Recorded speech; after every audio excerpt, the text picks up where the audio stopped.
지금 현재 대한민국 전체에서 유일하게 하락하고 있는 지역은 세종시죠. 세종시. 아마 대구는 내년 지금도 가을장이 나가지고 대구는 지금 가을장이기 때문에 약간 조금 더디게 빠지는 측면이 있긴 있는데, 가을장이 끝나고 겨울장이 오잖아요. 아마 조금 리스크가 있을 것 같아요. 지금 보시면은 다른 지역은 다 1% 이상 상승인데요. 지금 6월달부터, 상반기가 끝난 6월달부터 해서 다른 지역은 그래도 1% 상승인데, 이 대구 같은 경우는 0.2% 상승이죠. 상승률 상당히 둔화가 되었습니다. 세종시 약간 0.2% 하락으로 돌아섰는데요. 맞습니다. 김말이님. 세종시 아직도 비싸요. 맞습니다. 이게 전세가가 너무 낮기 때문에 세종시에 들어갈 그건 또 아니라 봅니다. 세종시에 들어가기 조금 힘들 것 같고, 그래서 제가 드리는 말씀은, 대전에 실거주로 하고 계신 분이라면요, 자녀가 뭐 약간 초등학생이 되거나 또는 중고등학교 올라갈 시기가 되었다 라고 하면요, 과감하게 대전을 좀 탈출해서 세종시로 가는 것도 한 가지 방법일 수도 있어요. 방법일 수 있습니다. 왜냐면 실거주 하시는 분들은 주담대 받아가지고 들어가는 거기 때문에 충분히 가능한데, 여러분들처럼 이 갭 투자를 하시는 분들께서는 세종시에 들어가기가 여간 부담스러운 게 아니란 겁니다. 자, 세종시 한번 가격 볼까요? 자, 정부세종청사가 있는 이 세롬동과 다정동이 대장이에요. 여기만 보세요. 일단은 다른 데는 그렇게 볼 필요는 없을 것 같습니다. 그래서 뭐 30평대로 볼까요? 30평대 그리고 35평 이하로 볼게요. 여기 보시면은 새뜸마을 11단지 더샵 보시면은 전세가 뭐 많이 받아봤자 4억 5천 뭐 4억이겠죠. 4억인데 매매가 10억 2,500이기 때문에 6억의 갭이 들어갑니다. 그래서 세종시 같은 경우는 조금 진입하기가 어렵죠. 어렵죠. 또 6억이면요, 서울에, 차라리 입주 물량 없는 서울에 들어가는 게 좀 더 낫지 않겠습니까? 뭐 힐스테이트 세종 2차 볼까요? 매매가는 8억 1350인데 전세가 3억 6천이에요. 그래서 얼마 들어갑니까? 한 5억 가까이 들어가죠. 갭이 큽니다. 5억이면 아파트 한 3채 정도 살 수 있는데, 죄송합니다. 제가 너무 투기꾼처럼 말을 했네요. 너무 투기꾼처럼 말을 했고, 죄송합니다. 그러니까 이게 특정 지역에 있는 그 갭 있잖아요. 갭. 이것만 봤을 때, 딱 그 전세가 매매가 금액 차이로만 봤을 때, 이거 같은 5억? 5억이면 혹시 더 좋은 지역이 있을까라고 해서 바로 수도권 재건축에 들어가는 겁니다.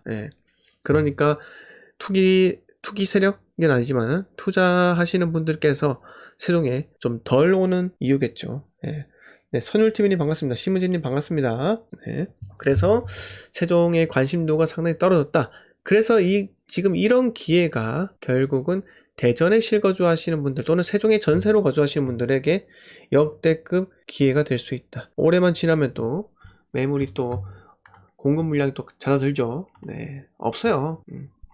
자, 보시면은 세종시 올해가 많아요. 9168세대.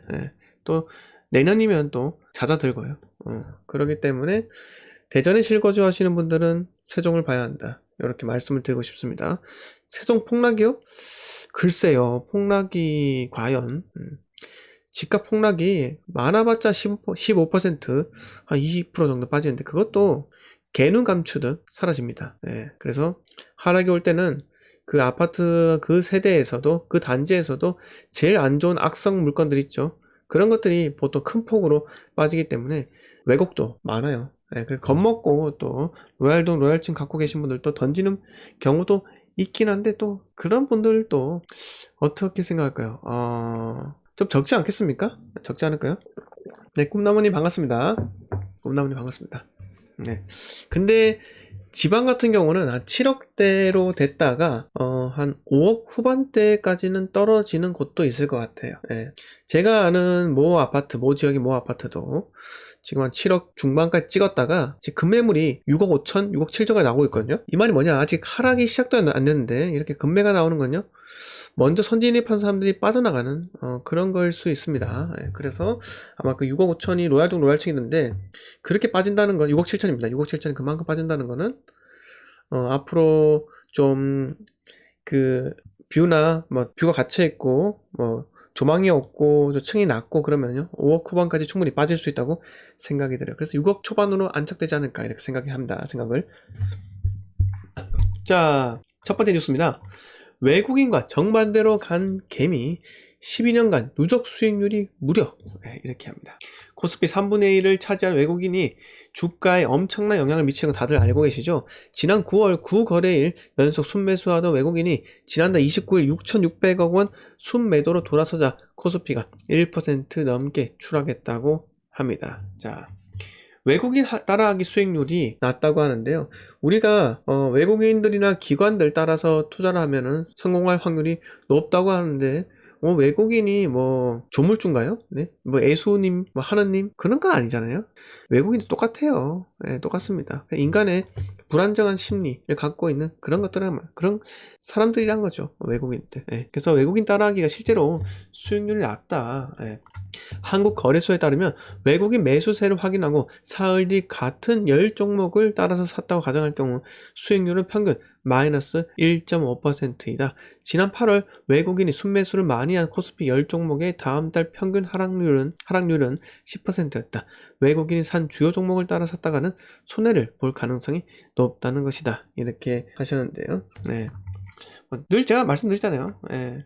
보시면은 외국인 따라하기가 거꾸로 하기가 수익률 높다. 외국인 따라 하기보다 거꾸로 하기가 수익률이 높다고 하는데요. 그래서 뭐 주식 하지 마세요. 주식 좀 하지 마세요. 왜 이런 세력들 눈치를 봐야 되죠? 부동산은 저처럼 투자자들이 세력인가요? 그런 것도 아닙니다.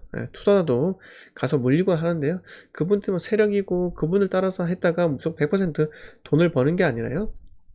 저처럼 리스크가 최소화되어 있는 그런 곳에 진입을 하는 게 어떻게 보면 수익의 성공을 드높일 수 있는 길이 아닌가 이렇게 생각을 합니다. 저는 항상 입주 물량만 보고 들어가요. 네, 입주 물량만 보고 들어가기 때문에 그 지역에 새로 신규 아파트 공급이 많은지 어떤 지역은요 아파트 800세대 800세대만 공급되더라도요 그냥 작살나요. 네, 그 지역의 아파트 전세랑 매매가 거래가 안 돼요. 네, 그런 지역도 있습니다. 네, 그런 지역도 있는데요. 또는 만세대가 공급되는 그러한 지역도 순식간에 그런 만세대를 먹어치우는 우리 송파의 헬리오시티 있죠. 헬리오시티처럼 만세대가 무섭지 않게 그냥 쓱 다 소화시키는 그런 곳도 있습니다. 그래서 뭐 공급은 절대량은 아니지만요. 제가 보기엔 지방에서는요. 특히 공급은 절대적인 것 같아요. 그래서 제가 선호하는 게 바로 지방 투자입니다. 뭐 서울 같은 경우는 아무리 공급을 많이 한다 하더라도 뭔가 중간층이 있잖아요. 중간층. 과거에 일산의 탄현 두산 이부 해가지고 거의 3,000세대인가요? 4,000세대가 공급이 되면서 거기로 흘러 들어가는 사람들 또는 광교라는 그런 신도시로 흘러 들어가는 사람들 그런 신도시가 많으면 많을수록 과거에 서울이 하락을 했지만요. 서울 내부에서 순수 공급이 많아지면 그건 또 하락으로 가기란 조금 어려운 것 같아요. 그래서 제 생각은요. 서울은 최소 26년까지는 제가 오를 거라고 봅니다. 3기 신도시가 26년, 27년부터 본격적으로 입주가 시작이 될 것 같은데요. 그때부터는 서울이 본격적인 하락으로 돌아설 거기 때문에 지금 무주택자라면요. 서울에 사는 게 맞겠죠. 26년, 27년까지 어떻게 견디겠습니까? 집값 올라가는 거 많이 두 눈 뜨고 보고 계실 거예요. 자, 근데 아무리 내가 주선생 말을 듣고 살려고 마음을 바꿔도 지금 시장의 상황상 규제도 엉망진창이잖아요. 대출 규제도 심하고 그리고 각종 내가 강남이라는 지역에 사고 싶다. 잠실이든 대치든 또 압구정이든 목동이든 간에 이 토지거래 허가구역을 묶이면서 또 내가 집을 사고 싶은 자유민주주의 국가에서 공무원의 눈치를 봐야 돼요. 공무원의 이것도 참 어이가 없죠, 여러분들. 아니 공무원한테 저 이쪽 집을 살 건데요. 이쪽 집을 살 건데요. 좀 허락 좀 해주세요. 이렇게 승인을 받아야 됩니다. 이게 조금 나라 꼴이 맞는지도 의심스러워요. 네. 플로님께서 또 들어오셔가지고 이상한 소리 하시는데 요분은 좀 제가 내보낼게요. 네, 항상 좀 엉뚱한 소리 좀 하셔가지고 내보내고 어떻게 내보내지? 네. 아무튼간에 이분들 이 사용자의 메시지를 숨겼습니다. 아무튼간에 좀 대인배적인 마인드로 남을 포용하는 그런 시각을 좀 가지세요. 너무 방송 들어와셔가지고 와주셔가지고 뭐 이상한 소리 좀 그만하세요. 네, 사기 떨어집니다. 네. 자, 여러분들 제 사기가 좀 올라가도록 좋아요 좀 팍팍 눌러주세요. 자, 그래서 제가 주식은 투자를 하지 마라 이렇게 말씀을 드렸고요. 지금 증시가 상당히 안 좋을 것 같아요. 그 이유가 중국이랑 호주랑 사이에서 지금 석탄 분쟁 일어나고 있죠. 호주가 기존에는 중국의 1대1로라 해가지고 중국이 이제 나라 하나하나마다 뭔가 그들의 기반 시설을 먹어치우려고 돈을 줘가면서 이렇게 했어요. 그래서 그 중에 하나가 호주에 어떤 항구가 있는데요. 그거를 또 몇십 년 동안 돈을 빌렸어요. 네. 돈을 주고 그 항구를 독점적으로 빌렸는데요. 뭐 그런 것들을 하면서 호주에 대해서 뭔가 중국의 내정 간섭이 지나치게 되고 또는 대학교에서도 반중 시위 이런 것들이 일어나고 있거든요. 우리가 유튜브에 그 다큐멘터리를 해가지고 중국하고 호주랑 전쟁을 하는 게 예전부터 이렇게 있었던 일이에요. 예. 그래서 호주 내에서도 중국 이민자들도 상당히 많기 때문에 특히 이번에 코로나 때문이라도 이 중국한테 공개를 해라. 어디서 일어난 일인지, 니네가 잘못한 건지 아닌지 공개를 해라 요청했더니 중국에서 우리나라 내정 간섭하지 말라 라고 하면서 호주에 그 뭐 농작물이든 뭐든 간에 관세를 엄청나게 때리고 있죠. 전쟁을 하고 있습니다. 전쟁을 하고 있습니다. 그래서 특히 호주는 강대국인 이유가 뭐냐면은 천연 자원들이 엄청나게 많아요. 구리든 철광석이든 석탄이든 간에요. 네.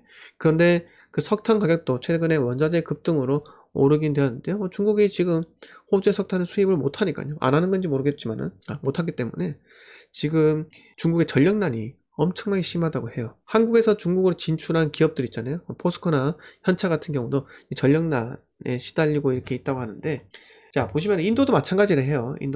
인도에도 지금 우리나라 기업들이 많이 진출을 했잖아요.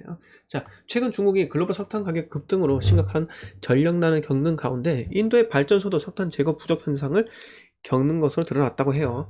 보시면 인도의 석탄 매장량은 세계 4위이지만 수요가 많아 석탄 수입은 세계 2위를 기록하고 있다고 해요.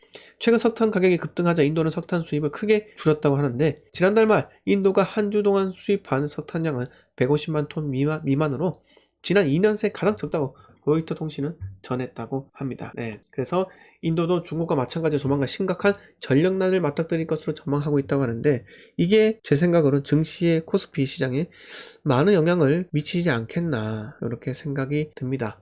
뭐 중국이랑 미국이랑 전력난에 시달리기 때문에 그들의 생산력을 믿지 못하는 외국인들이 국내 기업으로 돌아설 수 있지 않겠나 라고 할 수도 있는데, 결국은 금융의 힘에서 움직이는 거 아닙니까? 예. 그래서 대한민국의 코스피 시장은 세계 금융시장의 흐름에 따라서 움직일 수밖에 없는데, 그러한 금융으로 중국이나 인도에 투자한 자금들이 손실을 입게 되면 결국은 경색이라는 게 일어나게 되죠. 그래서 코스피도 조금 하락할 수밖에 없을 확률이 높지 않겠나 이렇게 생각이 듭니다.